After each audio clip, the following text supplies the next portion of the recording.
You fucking ancient piece of garbage. You old piece of fuck. Okay, we're going live. Yeah.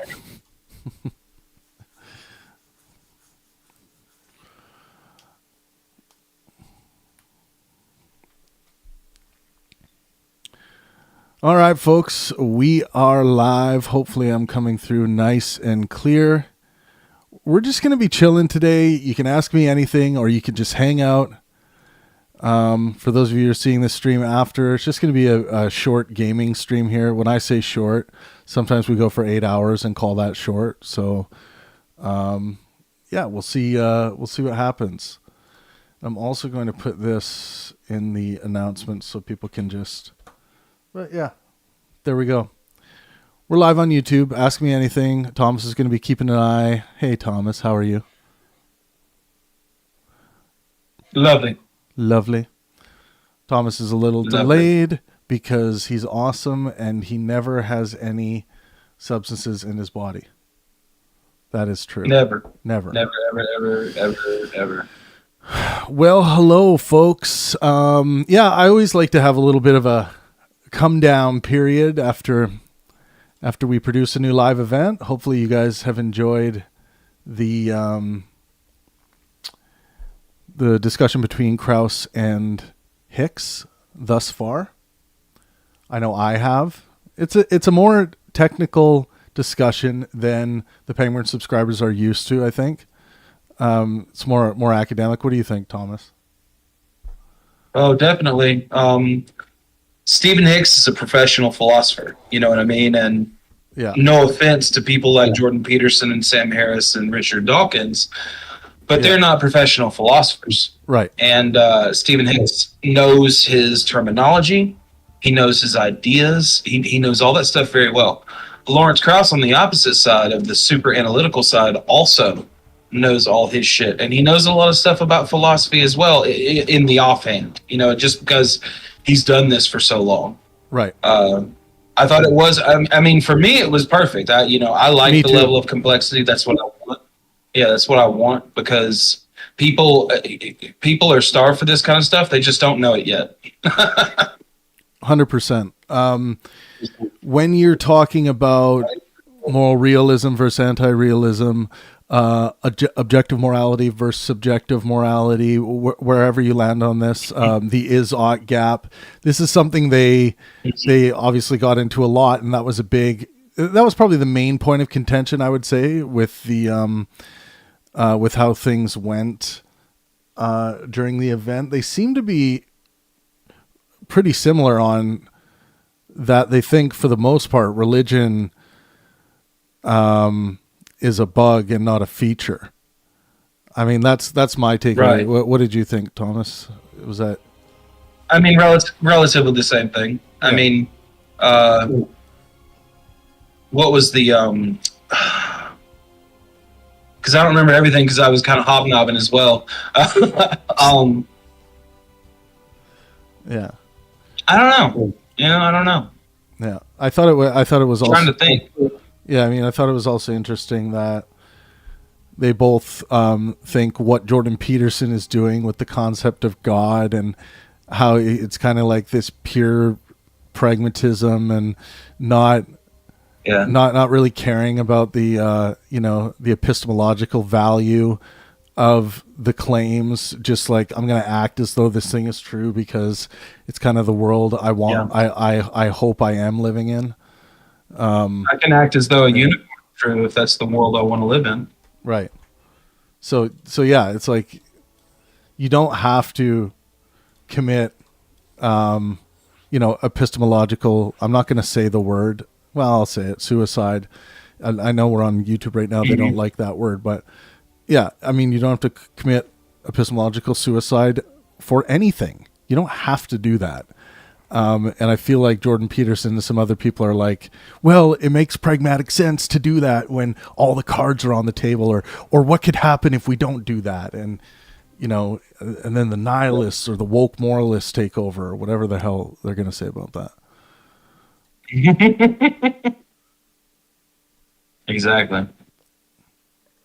I don't have too much of an opinion on Jordan because I don't know him. All I know is what I've what I've seen through his talks with Sam and everybody else, and some of his YouTube content I've watched. Yeah.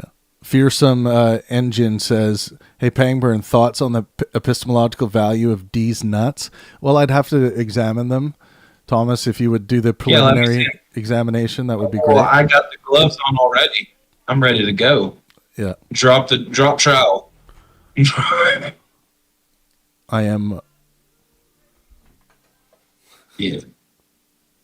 No, the Stephen Hicks, the talk was great because they're both very intelligent and they weren't afraid to go all in with their ideas, which is always cool. There are general things that I disagree with both of them on, like No worries. Hicks told me that justified true belief is not a good place to start when you're attempting to form knowledge. I didn't 100% understand some of the continental language he was using. And I know other people are going to be like, what an idiot. But based on like certain dispositions, philosophical disposition, not like dispositions in psychology, but based on certain philosophical dispositions, our belief is not to be understood as it is. It's something different. Yeah, I mean, I didn't get what that something different was from him. Yeah. Well, that's kind of like he said that kind of the same way. Well, he said kind of the same thing about the Izot gap, but didn't give the answer to it. He just said, "I think." He's basically claiming moral realism, but not giving the answer for it. So yeah, that's just another issue, because as far as I'm concerned, the reason why we abstracted such a concept like belief from reality is because we wanted to account for that space in our cognitive attitudes where we are either convinced or not of a proposition. That's time is a changing thing, so we're going to change our beliefs. However, you're not choosing. I can't choose right now to believe that I can fly. Right. I don't know. I mean, maybe I can, but whether I can fly or not, I can't just force myself to believe that I can. Right. And this is different. Would you agree with that? Yeah, and this is also different than professing. Like, a lot of people be like, well, look, I believe I can fly. What are you going to do about that? It's like, we're not talking about what you can claim, what you can profess explicitly. We're talking about what's actually going on with regards to your internal attitude. Are you actually genuinely convinced that you can fly, or the proposition that you can fly? Maybe you are, maybe you can be convinced of that, but that's different than simply stating that you can fly and you believe, or you can fly. So it's also one of those things, I can't force myself. Oh, I'm sorry. Well, it's one of those things, like, if your faith was truly tested, and, as a God believer, and it's like, oh, you have to denounce your faith and accept this other God, or else, we're going to kill your kid. See how strong people's faith in their God is at that point. It's like, no, you're gonna save your child's life, and maybe you'll ask forgiveness to your God, but it's like, I think people's faith is only as strong as, up until it becomes too inconvenient or too much of a threat to the other things that they probably value more. Yeah. But someone said hi. Jesus Uncle says hi. Is Sam Harris here in the chat? No, but we can talk about Sam Harris if you want. This is true. So, for those of you who aren't old as fuck like me, this is StarCraft. This is how people used to game back in the day. No, I'm playing Nexus Wars on StarCraft, which is like a mini game. It's a tug of war. It's a tug of war game, and you build unit buildings, and they auto generate, and you try and win the tug of war match between units. So when we're talking about moral realism versus moral anti-realism, I mean, we can go through that quickly. But basically, moral realism is the view that there are objective moral facts in the world independent of human beliefs. or our perceptions. They just exist out there. They're mind independent of us. And then moral anti-realism, which probably most of you listening are a moral anti-realist, deny the existence of objective moral facts. And don't get that confused with, like, if you're currently a moral anti-realist, if you think it's possible that moral realism can be true, you're still a moral anti-realist. None of these are like absolute dogmas, just so if you think it's more likely than not that that there are no moral objects to examine to give you the an objective moral fact out there, then you're a moral anti-realist. And we can get into different examples of that. But yeah, what do you think about the whole dichotomy of moral anti-realism, moral realism, Thomas? Yeah, I mean, realism and anti-realism are in pretty much every area of philosophy, and it's no more important over there as it is here. It's all important to understand the distinction. Usually philosophers in the analytical tradition are going to say moral realism is about mind-independent, robust facts, whereas moral anti-realism is about mind-dependent, abstract entities. Yeah. So, yeah. There are mainly two types of moral realism, which is ethical naturalism and ethical non-naturalism, put forth by G.E. Moore. Yeah. And ethical naturalism is just saying we have a reducibility. We can find a reducible thing that is morals through examination of what we would call objective reality in science. Mm-hmm. And so there's a weird one, ethical. These are both forms of moral realism.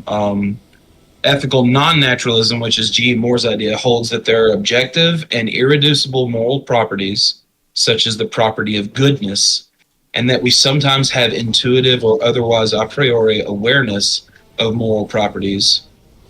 Moore's open question argument against what he considered the naturalistic fallacy was largely responsible for the birth of meta-ethical research in current analytical philosophy.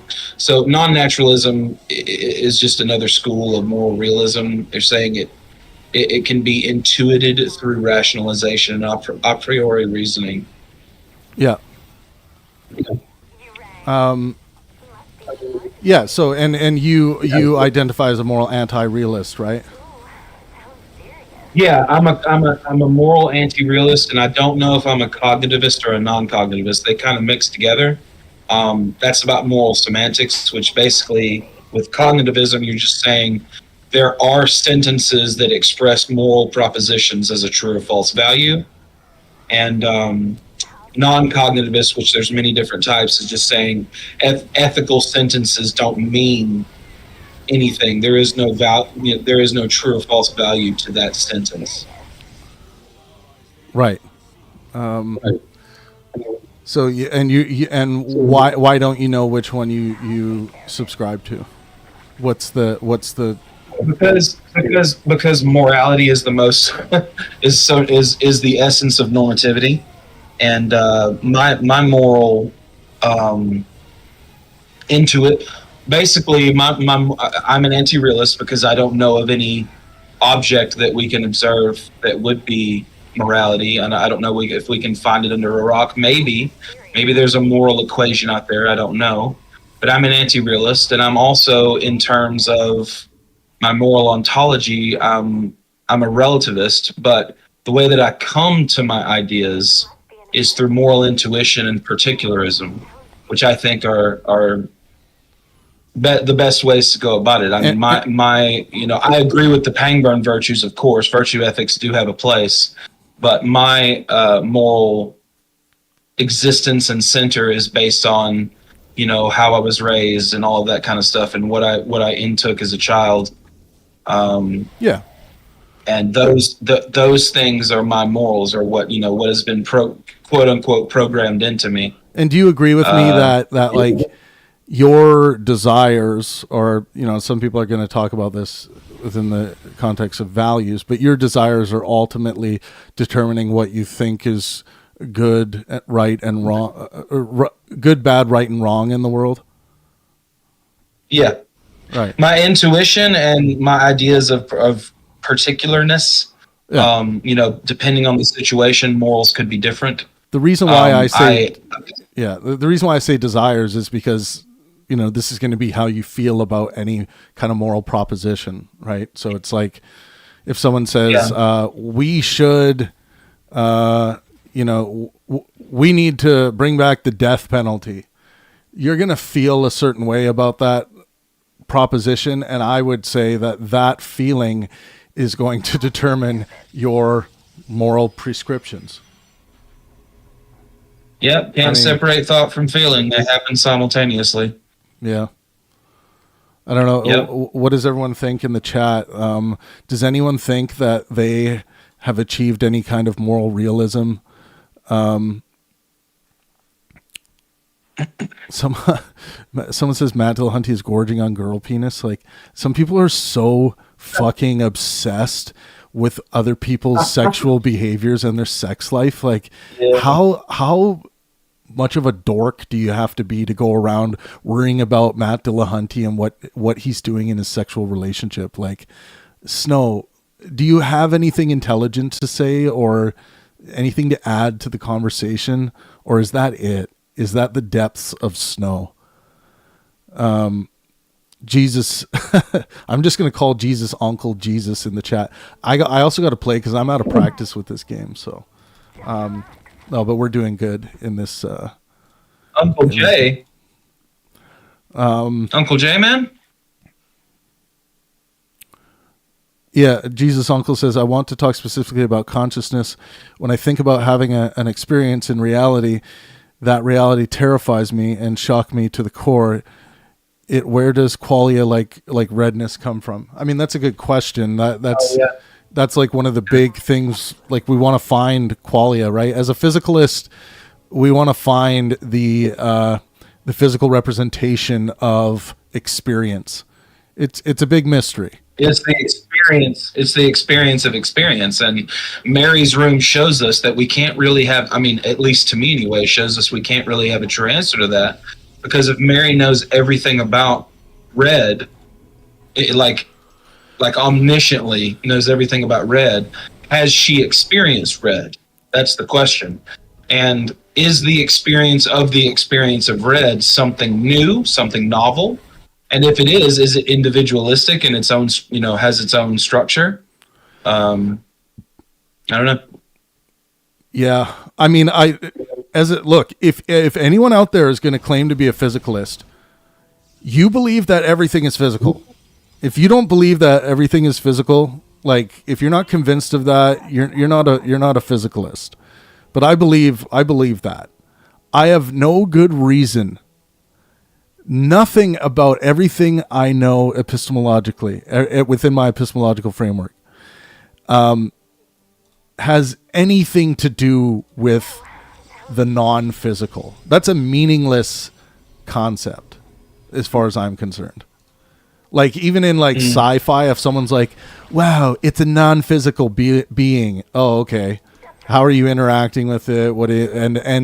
And if you have some roundabout way of describing it, why would you call it non-physical? It's just another aspect of physicality.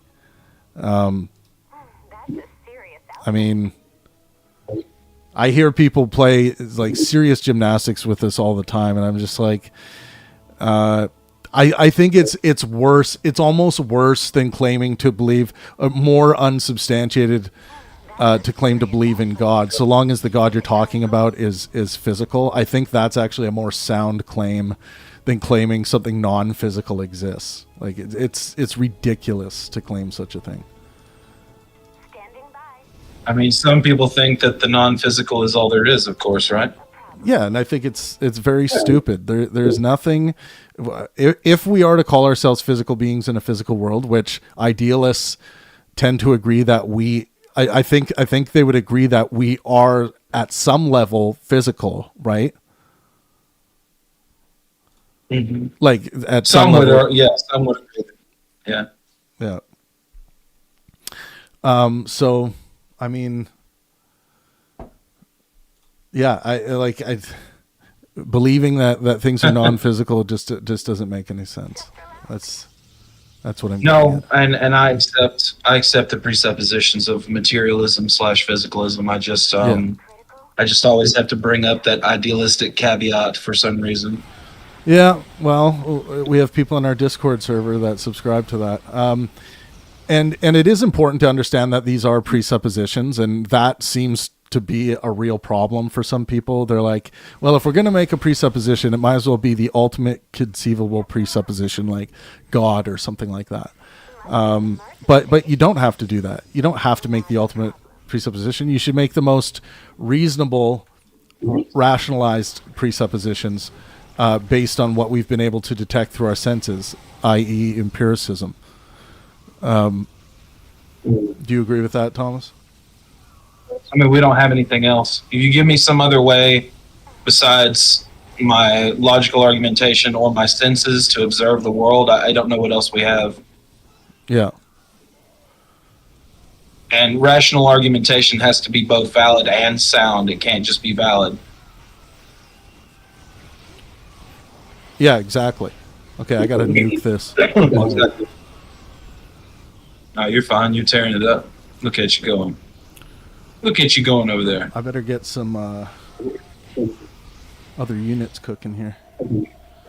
Oh, I think my team's abandoned me. I've one guy left. Nah. No, they abandoned me. Can I beat these guys on my own? Probably not. Maybe. Oh yeah, no, this game's over.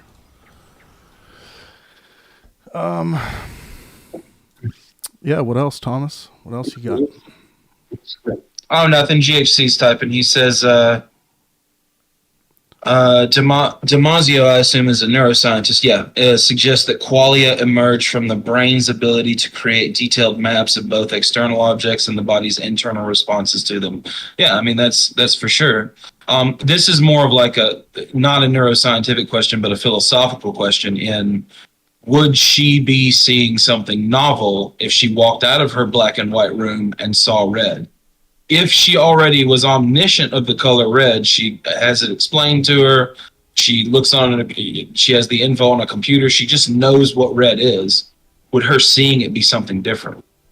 And that's the real question. That's the philosophical question. Neuroscientifically, I think you're probably, or neurobiologically, whatever you say, is you're probably correct. The brain's ability to create detailed maps of both external objects and the body's internal responses to them.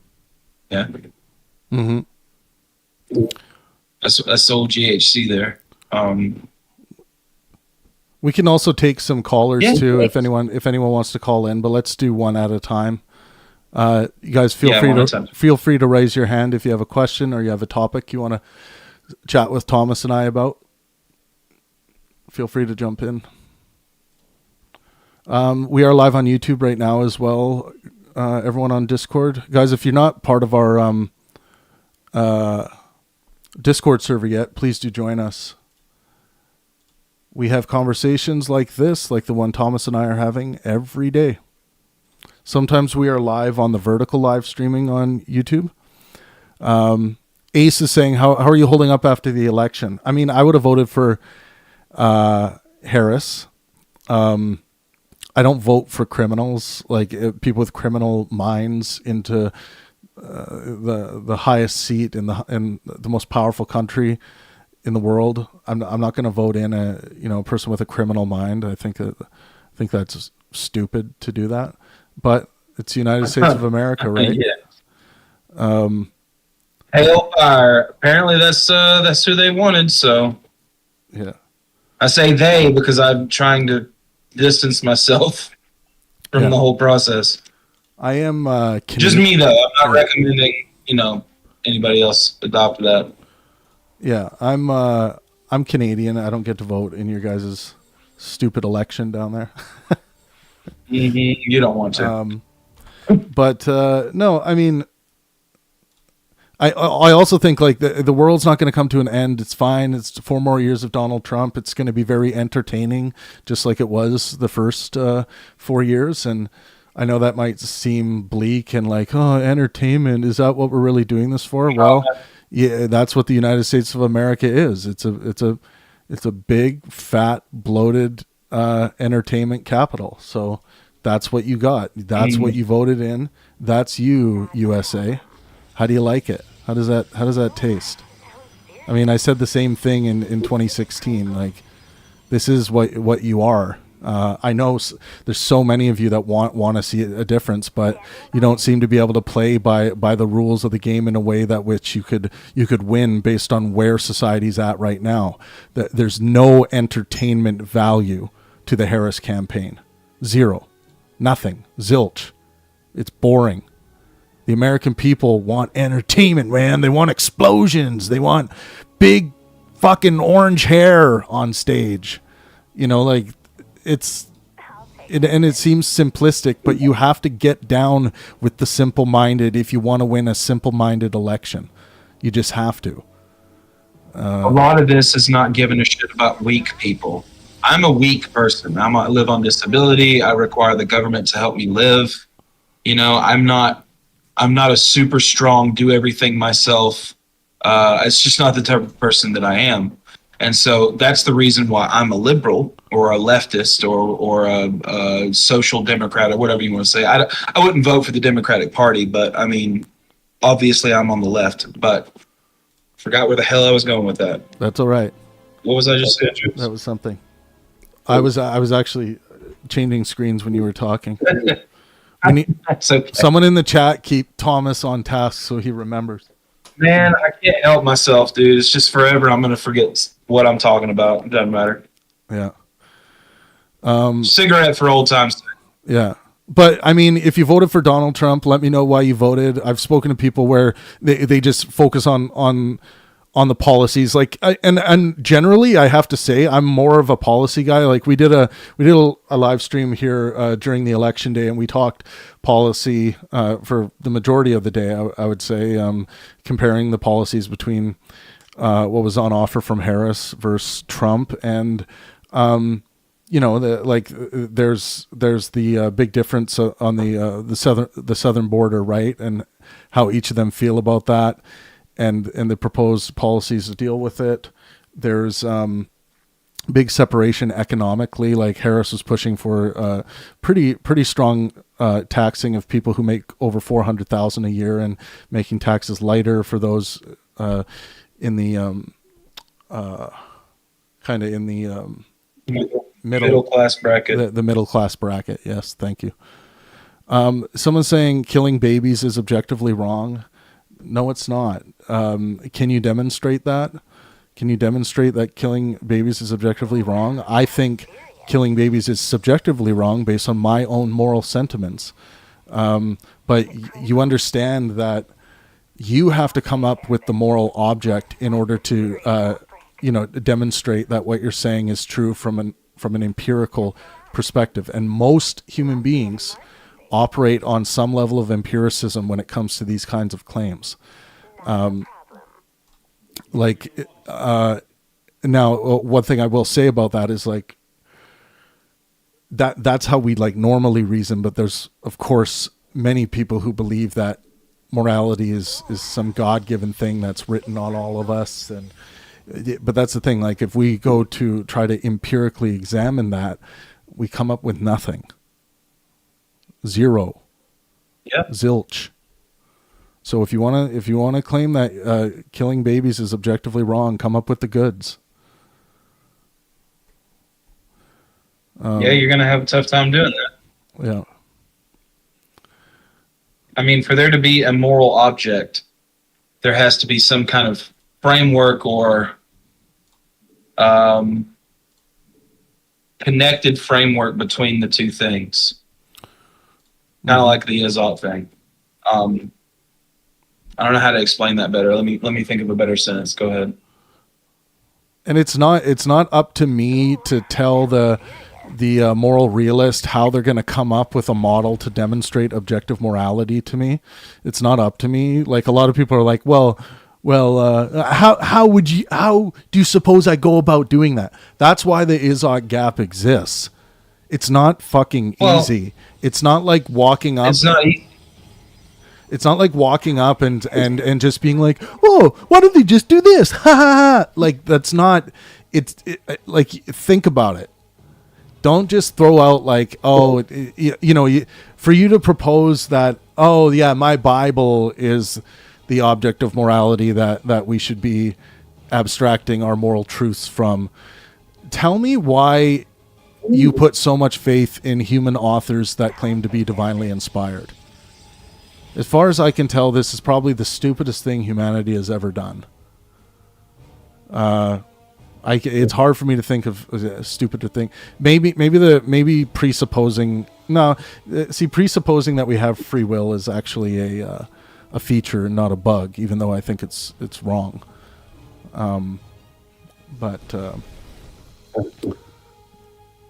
Yeah. Mm-hmm. Yeah. We know biologically, sociologically, and anthropologically that humans are socially programmed, and I mean their environment, their parents, and everything, from the age of birth until 6 or 7 years old, when their intelligence starts to what experts say crystallize into a self. So you learn your morals and all that shit before you can even really articulate them. Yeah, I mean, as far as I can tell, based on what we understand about this, our morality happens to us just like all of our other thoughts happen to us. And these are born of our sentiments or our feelings. And those can change, of course, based on different experiences we have. Our feelings about moral propositions are not set. They're not hard fixed or anything. This is why intellectual discourse is so important. Like, we can be convinced of all kinds of things when we thought even when people claim, like, do you know how many times people have claimed to me, I have an infallible belief, an incontrovertibly true belief, Travis. Yeah, what's that? That Jesus is king and our Lord and Savior. It's like, okay. And then they come back a year later or a few months later in some cases, like, no, I was wrong about that.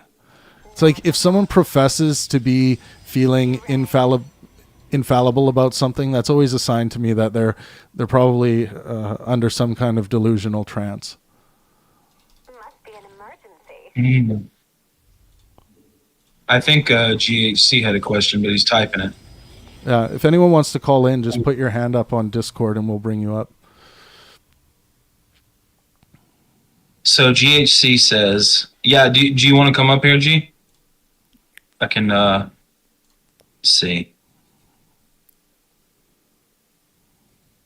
I can't bring him up. He has to raise his hand, right? Is that how it works? Yeah, there you go. Yeah, you can bring him up. Yeah. Yeah, he's invite to speak. There we go. I want to have just one at a time, though, Thomas. Yeah, thanks. I just only got one. Oh, okay. I wouldn't touch anybody else. Oh, someone else jumped in. Yeah, hold on. grabbed me. Yeah, we'll get you in a Grabbing minute. me by the foot. What's up, GHC? Yeah. Yeah. What's up? So my question is about free will. If there is no free will, then what is making decisions in the brain? And I just want to say a few more words about that. I feel like to say that there is no controller would be absurd, because that's obviously what the brain is, right? We have wires coming off of our brain that control almost every part of our bodies. And evolution obviously valued a lot a decision maker, because that's mostly what a brain is used for, is to make decisions. So when we say that there's no free will, do you want to unpack that a little bit, Travis? Well, no, I said free will hasn't been demonstrated. Has not been demonstrated. It's never been demonstrated. There's not a single model that's ever been created to demonstrate that we have free will.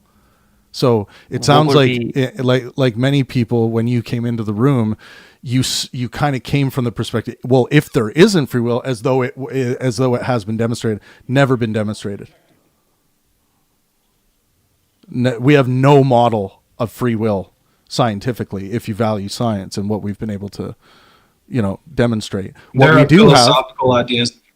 just Yeah. one more thing. What we do have are models showing us that our thoughts, desires, everything that's happening to us that we become aware of happens to us, and it fires on its way to our awareness before we're aware of it.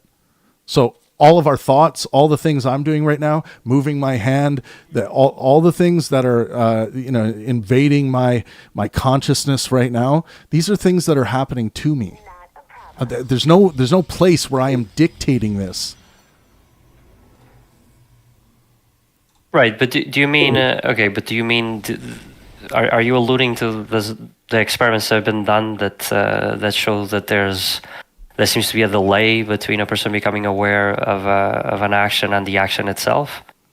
A delay of the thought. That's one of them. Yeah, that's Right, one. That's of them. one of them. Yeah. Yeah, sorry.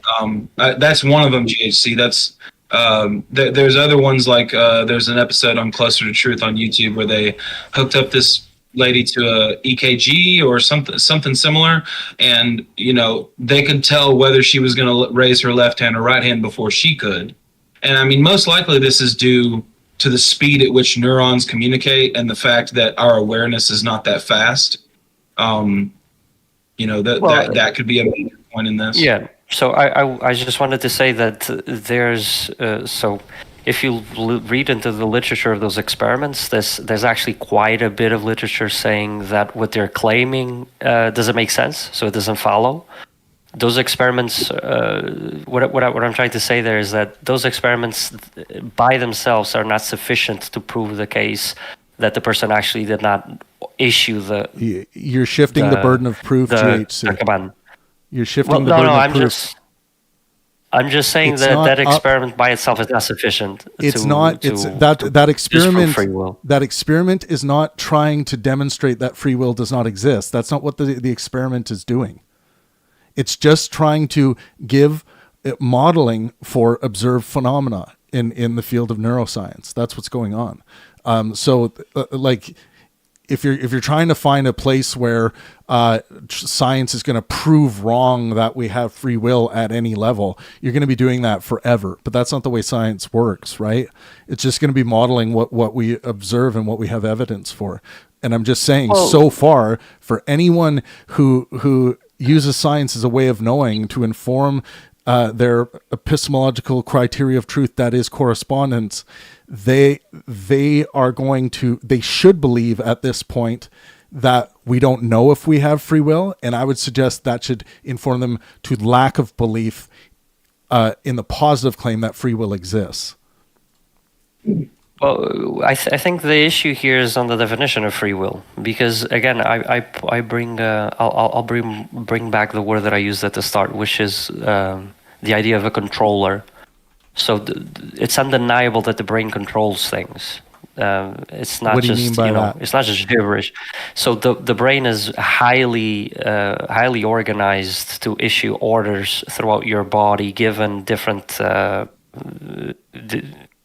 circumstances, different input that is coming into the brain. For example, your cerebellum, which is called the smaller brain, itself, just by itself, is responsible for a bunch of higher order level commanding of the rest of the brain. It's responsible for sight. It's responsible for our fine motor skills. The cerebellum does a lot of that. Yes. Yeah. Not everything, but it does a lot. The most of the processing in our brain goes on in the neocortex and the cortex, which includes the prefrontal cortex, where all our executive function happening. Well, the cerebellum actually has the highest amount of massive neurons of the whole brain, but that doesn't matter for my point, because what Thomas just said, what was the second thing that I was going to say, which is that the frontal cortex is also in cognitive science we call that the executive control place, because we see that a lot of acting starts in the actual frontal lobe. Yeah. So JHC, what do you like? Can you try to summarize here exactly what you're trying to claim and what you think's been demonstrated? Because all of this, anything that's been modeled in neuroscience, I'm going to have no problem with. But what I see happen is people look at what's been modeled in neuroscience and then they abstract their own belief from that like, that's where free will is, or that's where free will must be. Free will to me is that we ultimately have a choice outside of what physics is determining for us. And as far as I can tell, any physicist I've ever spoken to, honestly, on this, cannot demonstrate this, that we have that kind of control. And that's free will to me. We're not free. Right. I think if I wrap the argument very quickly, it's just that in these definitions of free will, where the debate of free will even happens, it seems that there's been a synthetic distinction that arose between the self and the brain, which is not real. So you are your brain, and in every sense of the word, you are not just your brain. You are your brain and your body. It's a whole connectum, right? It's like completely connected. You can't take the brain out. The whole thing is absolutely connected. And when we say that we have no control, so I'm equating free will to control, right? Because if I'm by control, I mean, if I want, I can move my hand and pick up this thing that is in front of me. There's control involved. That's not the problem between free will and determinism. You're changing. You're changing the category. That what you just said, no determinist would ever have a problem with what you just said. Yeah, we have this. But then what we have by free will? The question is whether or not this control we have is illusory at some level, in that the reason why you lifted your hand is because of how physics pushed your experience to this point, and this is just something that you do based on your genetics, based on all the neurological firings that are happening. That's why ultimately you did this movement, or why you walked down the street, or why you decided to get up off your chair at that moment. So I feel like you kind of are operating on this assumption that free will is something different than what the determinists and people arguing for free will are arguing about. And an important thing, free will's never been demonstrated. I hope everyone can accept that. Like it's on the burden is on people claiming that free will exists to demonstrate it.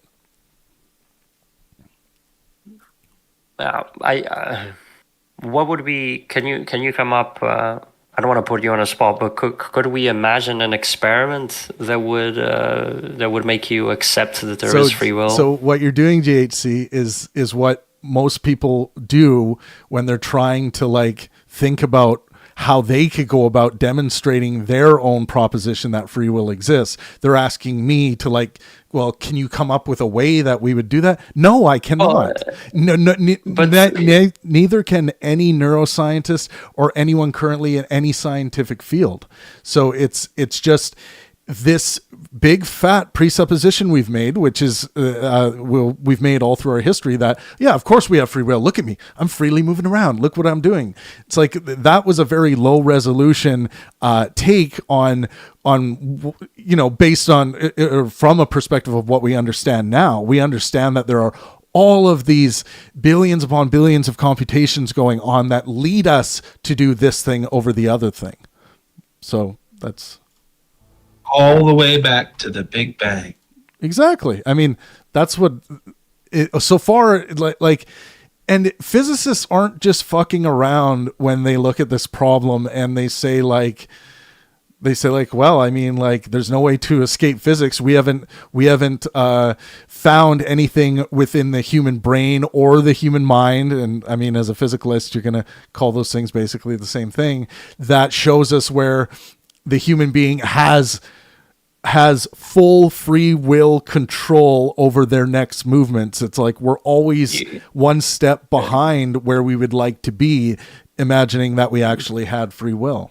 But you're talking, so your actual problem is not with the brain itself at all, but with determinism, right? Like, because you're bringing up physics. So the problem the physicists have is that for them, it seems that everything, right, the world is just happening in a continuous, and everything gets determined every instant. But everything, and that's everything in science is physics, right? So when I say physicists, they have the big picture on how physics Well, I wanna haggle there a little bit, because there's one big problem that the physicists do not have figured out, which is the problem of information and how computation links back to. I didn't say they have. I didn't say that the physicists have figured out everything. That's not what I'm saying. I'm saying they have a. I didn't mean to accuse you of saying that. I meant to say that for me, from a computer science point of view, it actually makes total sense that the brain is capable of making decisions, because the brain is not happening. GHC. We're not talking about decisions. That's not what the free will determinism issue is about. Okay, can you define what the issue is again about free will? Well, I ultimately, at some level, physics is pressuring us against what we where we would hope to have complete freedom of our will to do anything. Physics is one step ahead of us, pressuring us to do what we do. And we get more and more insight into this when we start study in neuroscience, when we look at things where it's a common belief amongst neuroscientists now that thoughts happen to us. This is a concrete example that shows us that where we once thought that we were some creator of thoughts, where we had this freedom of mind to create our own thoughts, it's like, no, we see that our structures are creating these thoughts and sending it to our awareness in that place where we thought we were actually doing the creating of the thought. So we are. Why would? Yeah. We're just observing. Why would so the brain is the most expensive organ that evolution has come up with. Yeah, what that would we be know the of. Point? Yeah. In terms of like energy consumption, the brain seems to be the most like it takes 40% of the body and energy or something like that. Why would evolution bother to come up with that solution to a control problem? It may be the case. That's a good to observe something. Yeah, that's a good question, and it may be the case that physics only allows for that solution. When you say, you're kind of got a bit of a presupposition built into your question, as though, why would it do it that way and not some different way? It may not be able to do it the different way, right?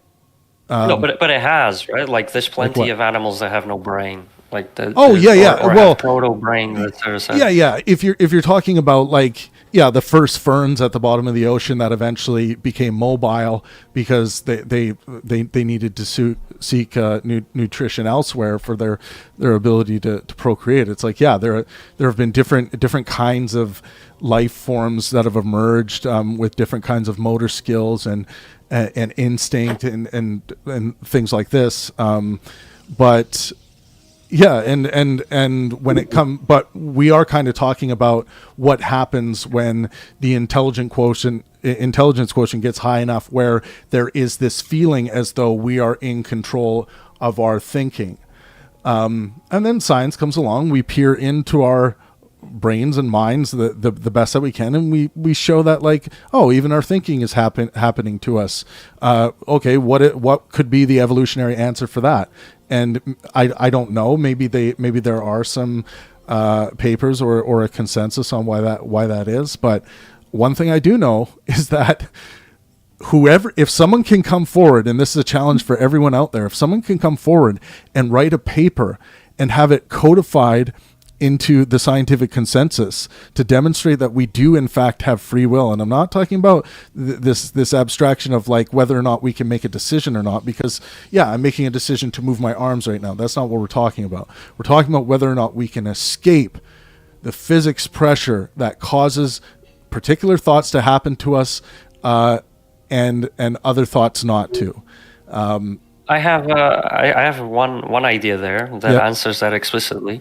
So what I wanted to make a comparison a bit ago was that with games, with software, Yep. we can kind of fuck with physics, right? Like we can make simulations and make them occur slower or faster than Yes. what time Yep. is going by. Yep.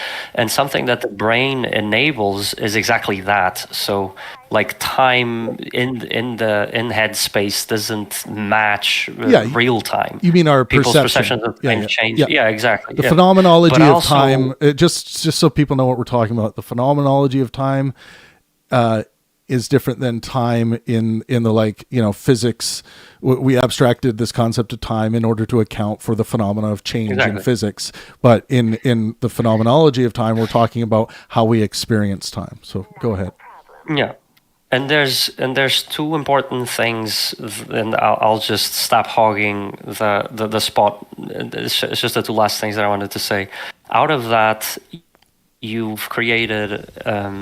I'm claiming you create enough abstraction that you're no longer bounded by physical law anymore, and that's something that is an hypothesis. This is where the missing link would come in That's between interesting. information and physics and stuff like that. I think and it's then secondly, let me sorry. just respond to that. I think it's an interesting idea, and it's like it would be also interesting to search. We could do a chat GPT on this or whatever to see if anyone's proposed this and tried, made an attempt at demonstrating this. But it's an interesting idea, and if it's not the case, it would at least be interesting for a sci-fi film.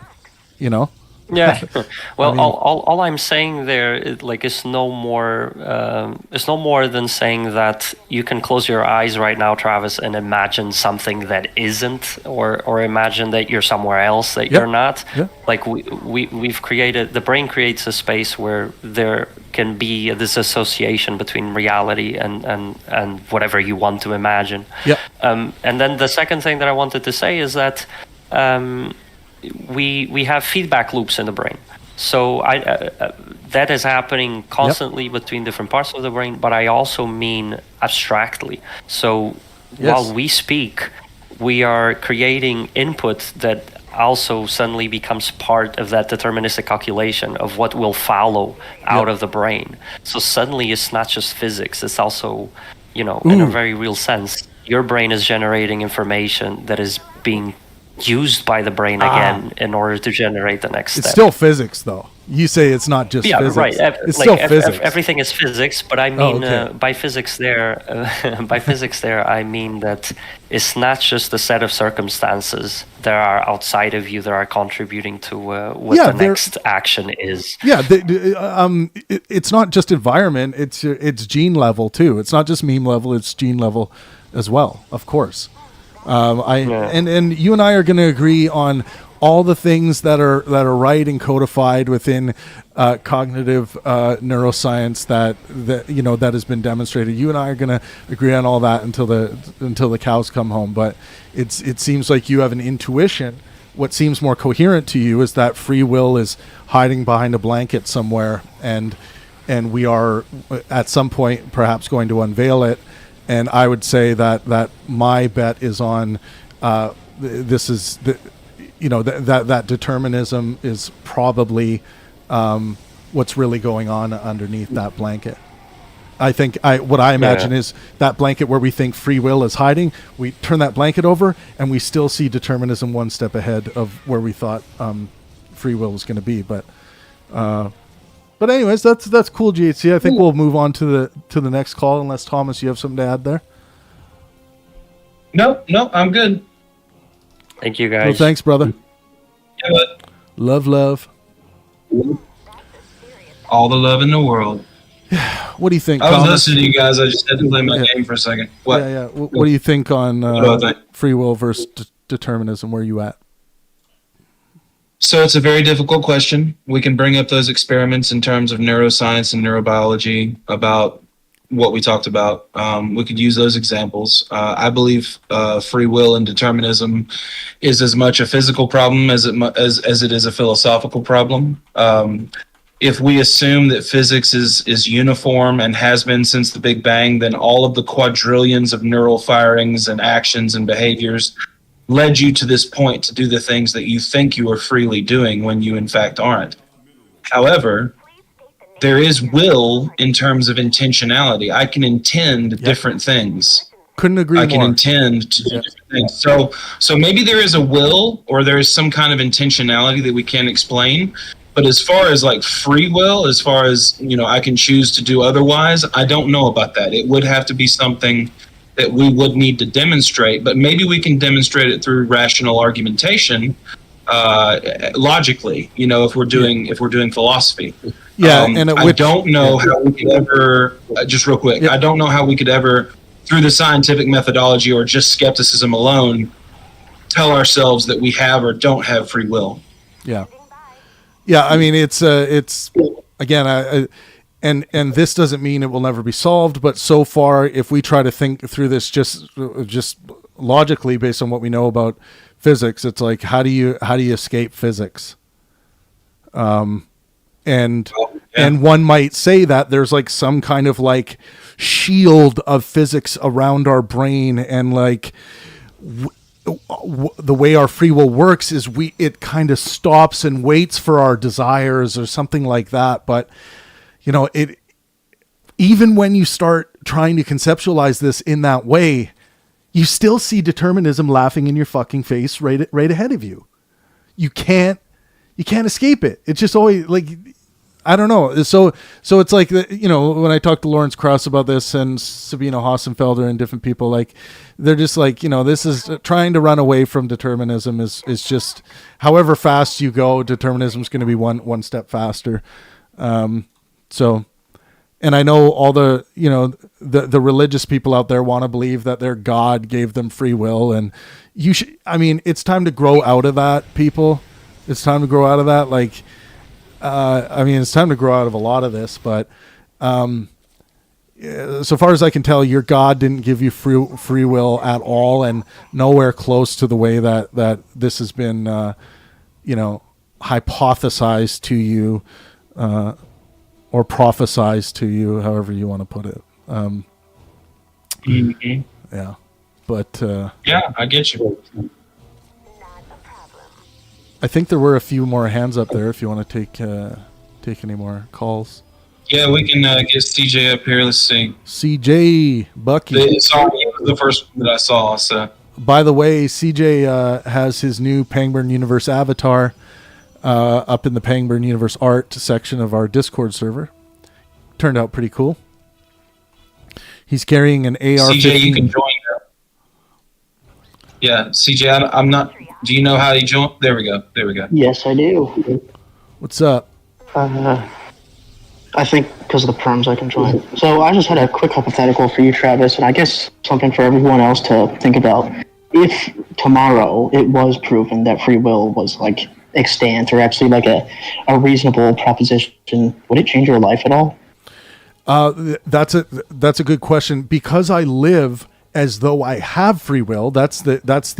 We seem to need to live as though we have free will, because we even forget about the free will determinism conversation when we start going on with our lives. It's like, well, we're acting as though we have free will anyway. So I don't think it would. We even in our laws, in our interpersonal relationships, we hold each other accountable as though we do have free will. Now, that's an interesting phenomena, but it doesn't mean that we actually do have it. But it seems to be a very useful meme heuristic that helps propel this intelligent species forward in a useful way from an evolutionary standpoint. So, like Dawkins always says, that there almost certainly is an evolutionary purpose as to why we are wired the way that we are. And, I think Dawkins also agrees that this is illusory. Like that's where he puts his money. And of course, Sam Harris does as well. And I mentioned those names because you guys are all familiar with them. So no, my answer is no. I don't think it would change. It would make me go, Oh, wow. Yeah. My bet was off on that one. And then I would continue playing some StarCraft and, whatever. Yeah. And my expansion on that is I think that the answer is also the same for those who purport free will. Because if you have if you believe you have free will, Yeah. and then tomorrow you discover that everything is predetermined, Yes. then it just so happens that your predetermined belief is to act as if you have free will. So I think it's the exact same on the other side, and the whole point is, like, I think the conversation only matters to those who need free will to fulfill their, like, faith claims. Yes. And other than that, I think the whole conversation is academic. Yeah, and you're getting to the point why so many people hate the free will determinism discussion, because they're like, what is the point here?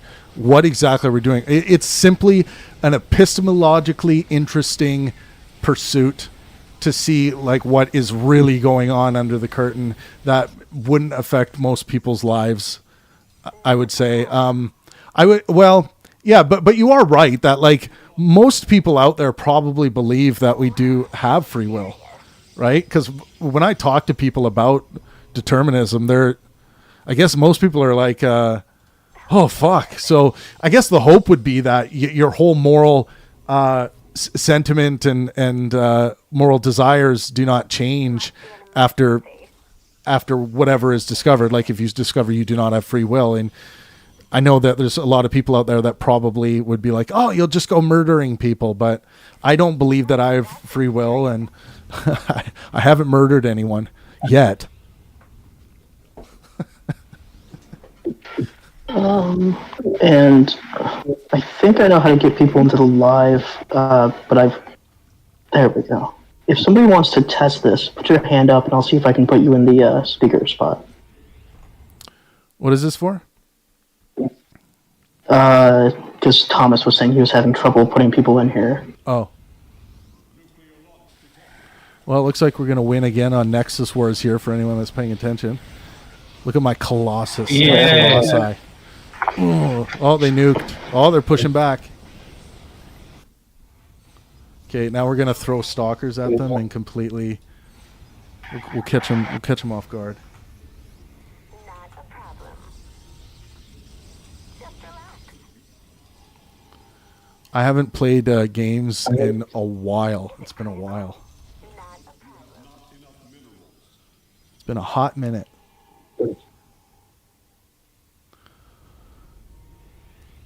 A hot minute. A hot damn minute. Yeah, what do you guys let me know in the YouTube chat what you guys think about the discussion. I'll take a look at it in just a second here. Mm.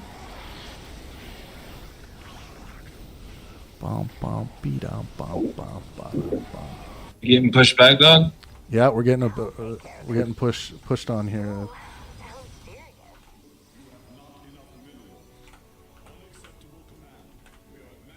Ooh, I am at max capacity.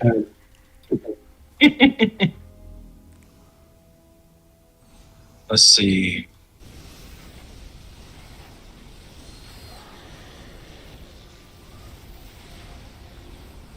I should get one of my heroes out on the field, start nuking. Mm-hmm. Someone keeps trying to call me. Let me just... Hello?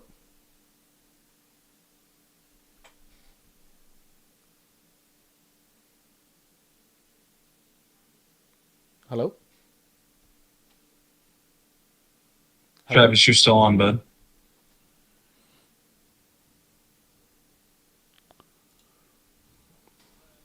Hello? So, just you and me, CJ. What's up? Oh, okay. Not much. It's just I like the conversation about free will, but I think before we have this conversation, we need to agree that it's purely academic, and there's a lot of people that have a huge buy-in, like an emotional buy-in that, if we don't have free will, people are going to act immorally, or we can't hold each other to account. But it kind of ignores the whole idea of free will, and that if we don't have free will, then our presumptions about morality and responsibility are already baked into us without any choice for us to change our mind on it. So I think it's kind of childish to say, oh, if I found out that I don't have free will, I would use my free will to go, do crazy things. No, you wouldn't, because there'd be no free will.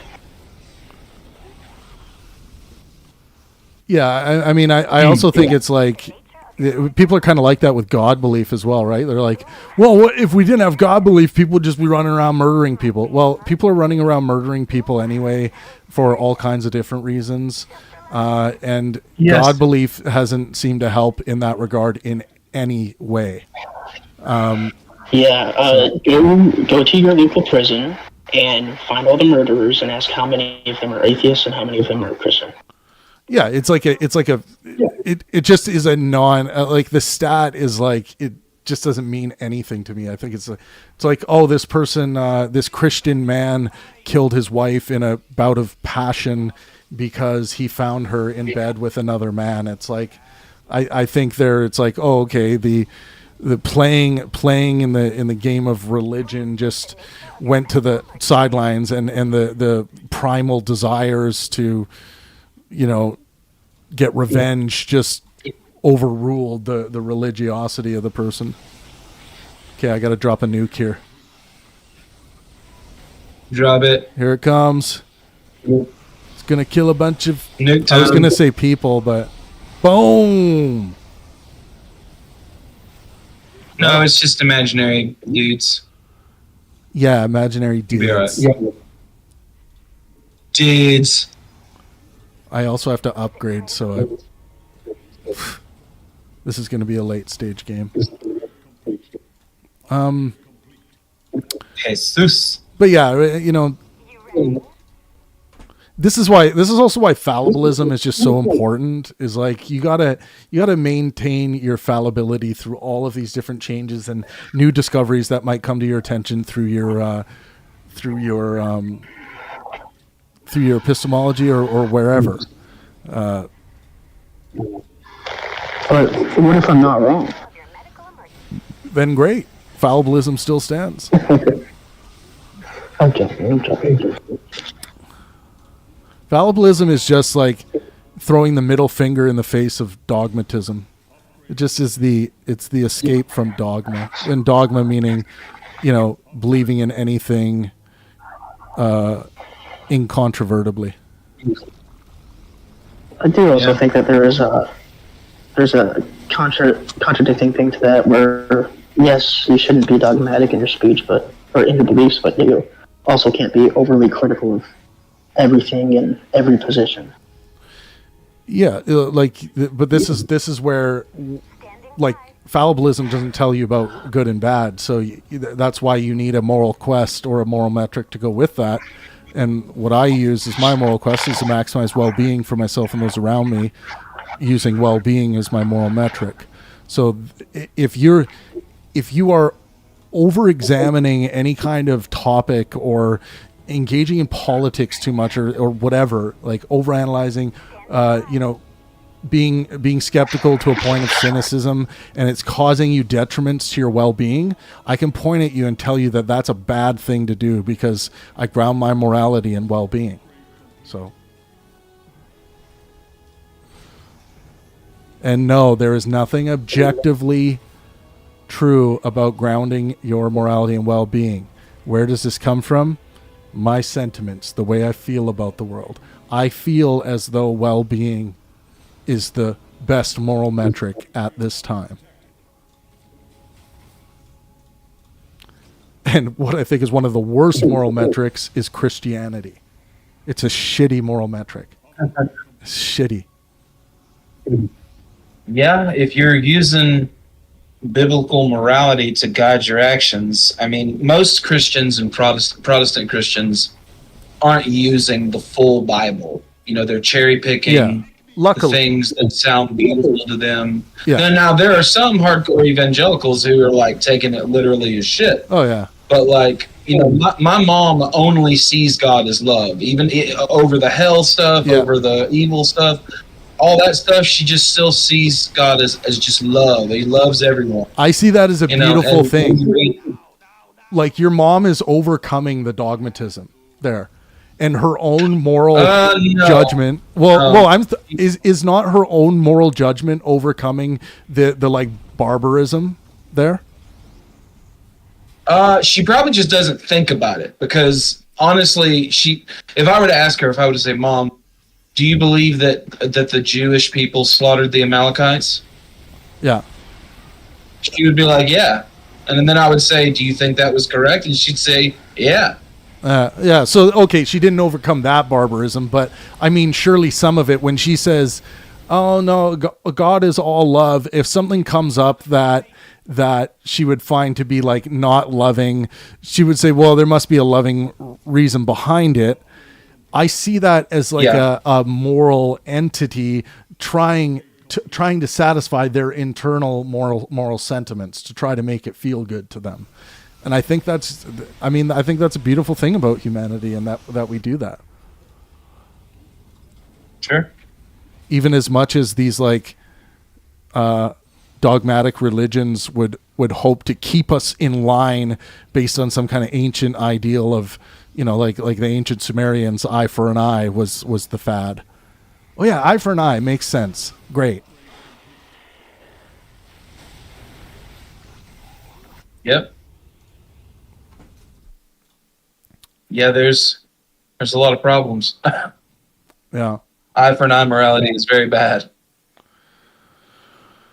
That leads us to a world of... Go ahead. Someone had a question. What happens to the soul after the death of a body? I don't. How do we know I mean, the soul exists? yeah, I'll give my answer first. I'm not convinced any such thing as a soul exists. I think when we die, I think the best evidence that I have is to say that we go back to the same state that we were in before we were conceived or living at any level, which is, you know, essentially back to nothing, from the perspective of what a life is, a self-replicating entity. So no, I don't believe in the existence of a soul. Yeah, that's so. I think the question is flawed. It presupposes that a soul exists. So, I mean, you could even just say consciousness. Don't want to go that far. No, I mean, I was just going to say real quick, if I may. So we know the Phineas Gage story about damaging the prefrontal cortex, and we would say everything about our personality and identity is within that area. And when you damage those parts of the brain, they have documented evidence of this in many case studies. You become a different person.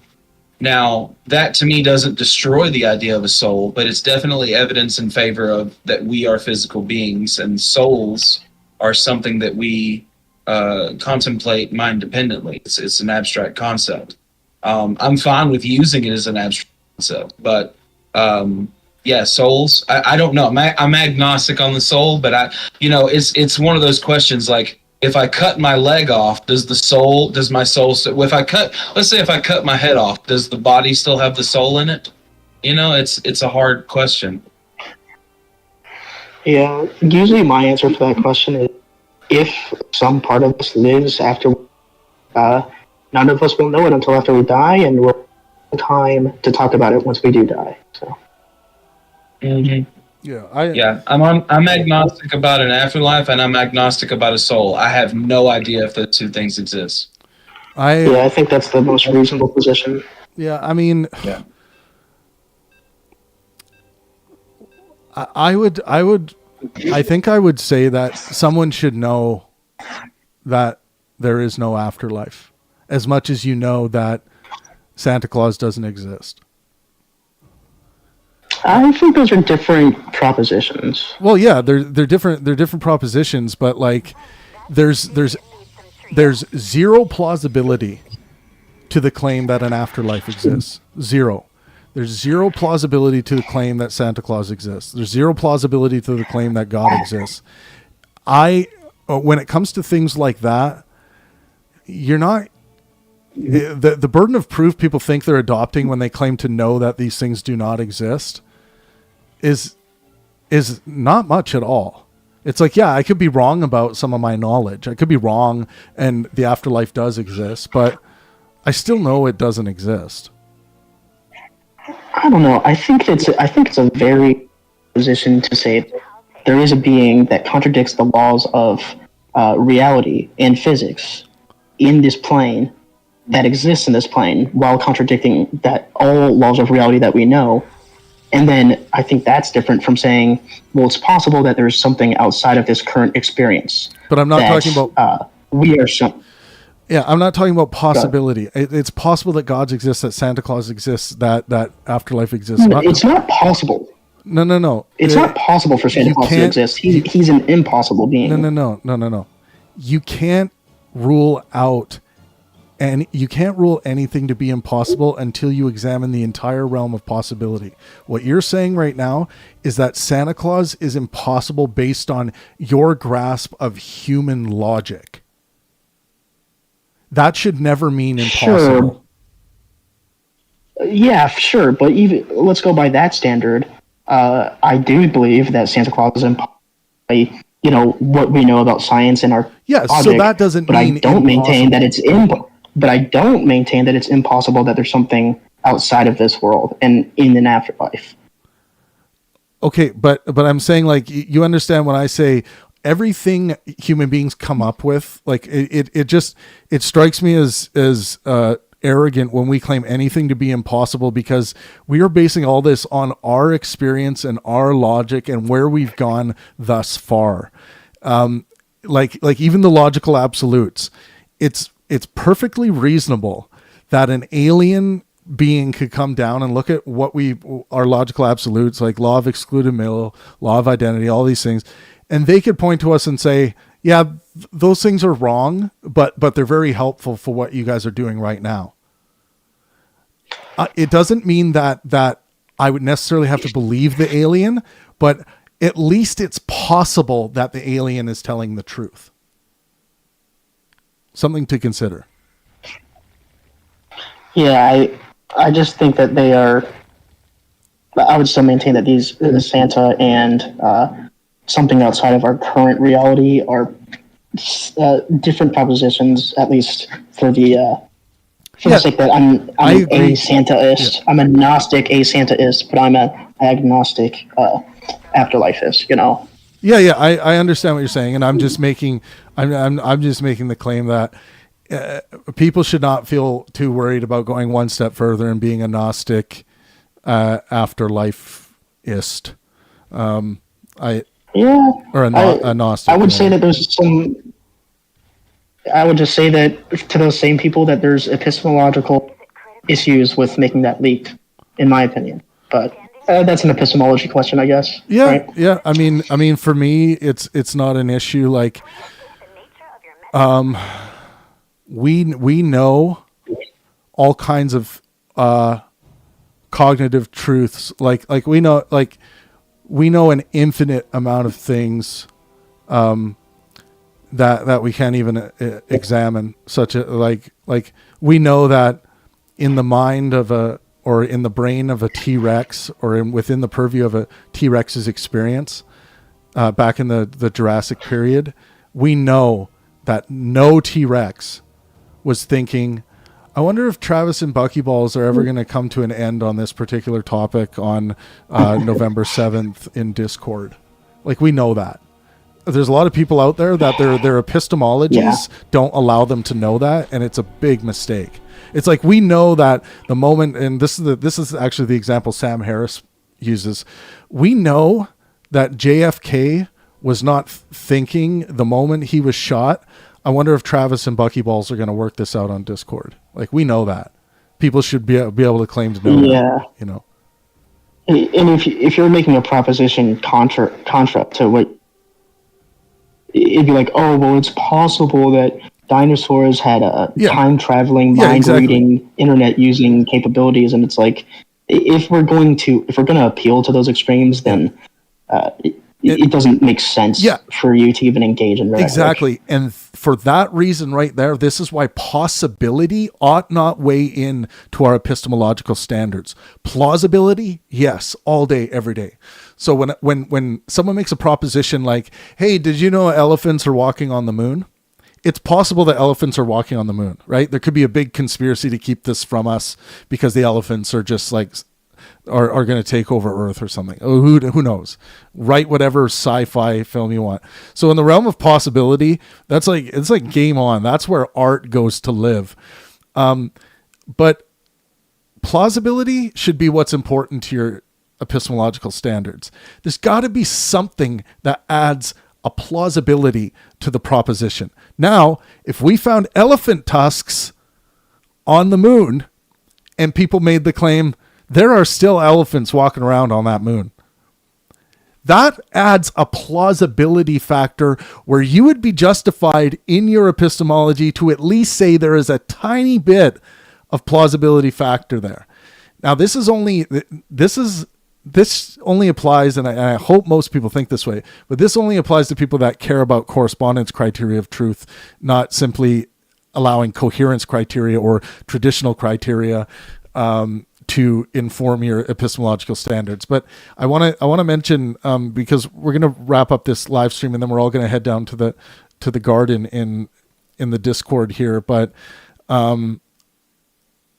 study philosophical criterias of truth. Try to figure out which criterias of truth, and you can work this out as you're going through your day. Ask yourself, oh, is that true? Is this true? Is it true what I was just thinking? Ask yourself what's true and try to figure out which criterias of truth you are applying to any given scenario. It's a really good exercise, and studying criterias of truth in general is a great exercise and getting an understanding.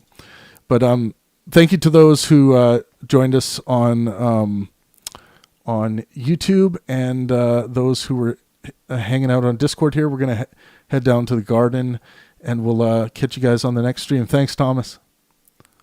Peace. Bye, bud.